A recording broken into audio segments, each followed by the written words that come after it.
So first up, we have Tom Coleman from the University of St Andrews. Okay, hello everyone. Thanks for the opportunity to speak. So I'm going to talk about embedding interactive elements in Quarto. So I use Quarto mainly for my lecture notes, but I also use it to run a small maths and stats support website. So I'm an education focused lecturer in maths. I like creating good resources, but I'm very, very bad at it. So I've got a very shallow technical background. GitHub confuses me. So I'm currently using Quarto along with some students as part of a vertically integrated project at St Andrews to create publicly available, free to use, accessible and inclusive maths and stats support resources. So when I am doing this, I'm doing a lot of topics. I've done topics from introduction to fractions all the way up to things like linear regression. So if you have a wide range of topics, then use a wide range of methods, use the method to best fit the topic. So for things like quick check questions, there's a very lightweight R package called web exercises where students can answer true false questions, like a fill in the blank or multiple choice answer. Because Quarto, I run it through RStudio, I can't use a command line.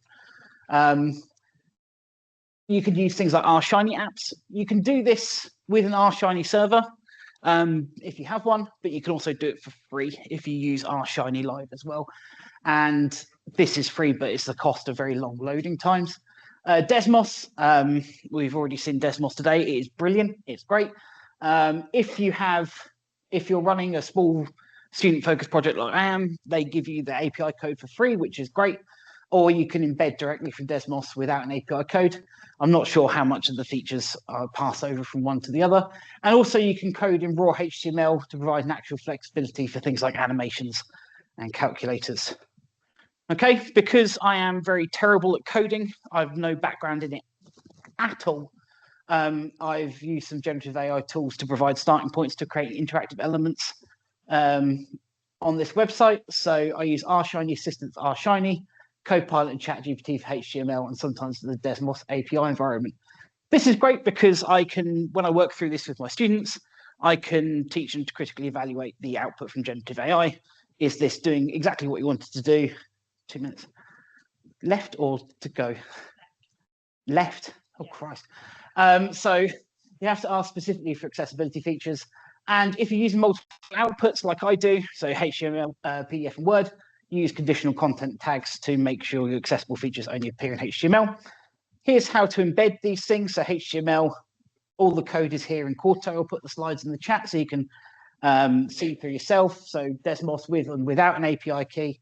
RShiny, here's how to do it for the no server, so setting up RShiny Live, and for the web exercises there. Here you can see what so I want you to guess which one I did and which ones the students have done. I've done one of these things, the students have done the rest. So here's Desmos when teaching things like surfaces and how to do a partial differentiation. You can see how the surface changes. Here's a normal distribution, and of course it hasn't loaded. Great.